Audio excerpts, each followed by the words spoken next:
ಮಾವಿನ ಹಣ್ಣು ಆರ್ಡ್ರ್ ಮಾಡಿದ್ವಿ, ಅದರೊಟ್ಟಿಗೆ ಬಿಳಿ ಹೋಳಿಗೆ ಮಾಡೋಣ ಅಂದ್ಬಿಟ್ಟು ಮೈದಾ ಹಿಟ್ಟನ್ನ ಚೆನ್ನಾಗಿ ಕಲಿಸ್ಬಿಟ್ಟು ನಾನು ನೆನೆಯಕ್ಕೆ ಬಿಡ್ತಾ ಇದ್ದೀನಿ.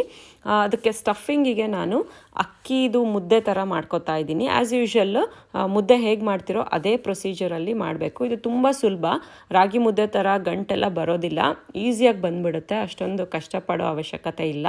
ಇದಕ್ಕೆ ನಾವು ಬಿಳಿ ಹೋಳಿಗೆ ಅಂತ ಕರಿತೀವಿ, ನೀವೇನಂತ ಕರಿತೀರಾ ಅಂತ ಕಮೆಂಟ್ ಮಾಡಿ ತಿಳಿಸಿ. ಆ್ಯಕ್ಚುಲಿ ಇದಕ್ಕೆ ಎಣ್ಗಾಯಿ ಪಲ್ಯ, ಮೆಣಸಿನ್ಕಾಯಿ ಪಲ್ಯ ಎಲ್ಲ ತುಂಬ ಚೆನ್ನಾಗಿ ಸೂಟ್ ಆಗುತ್ತೆ. ನೋಡಿ ಈ ಥರ ಸಾಫ್ಟಾಗಿ ಬರುತ್ತೆ. ಇದನ್ನು ಸ್ವಲ್ಪ ಆರೋದಕ್ಕೆ ಬಿಡ್ತೀನಿ. ಅಷ್ಟರಲ್ಲಿ ನಾನು ಮಾವಿನ ಹಣ್ಣಿನ ಸೀಕರಣೆ ಮಾಡ್ಕೊತೀನಿ. ಅಲ್ಫನ್ಸೋ ಮಾವಿನ ಹಣ್ಣು ಆರ್ಡ್ರ್ ಮಾಡಿದ್ವಿ ಲಾಸ್ಟ್ ವೀಕು, ಗ್ರೀನ್ ಆಗಿತ್ತು. ಸೊ ಅಕ್ಕಿ ಡಬ್ಬದಲ್ಲಿ ಇಟ್ಟೆ, ಇವಾಗ ಎಲ್ಲೋ ಆಗಿ ತುಂಬ ಗಮ್ ಅಂತ ಸ್ಮೆಲ್ ಬರ್ತಾಯಿತ್ತು. ಸಖತ್ ಸ್ವೀಟಾಗಿತ್ತು. ಸಕ್ಕರೆ ಬೆಲ್ಲ ಹಾಕೋದೇ ಬೇಡ ಶೀಕರಣೆಗೆ, ಅಷ್ಟು ಚೆನ್ನಾಗಿತ್ತು.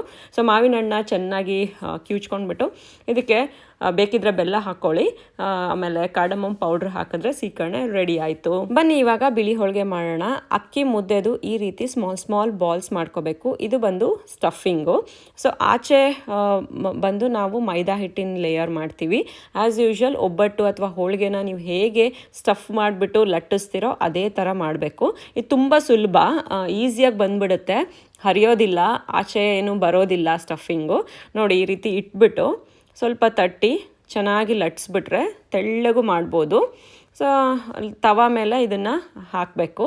ಬಟ್ರ್ ಶೀಟಲ್ಲಿ ಅಥವಾ ಹೋಳಿಗೆ ಮಾಡೋ ಶೀಟಲ್ಲಿ ಲಟ್ಸೋದು ತುಂಬ ಈಸಿ.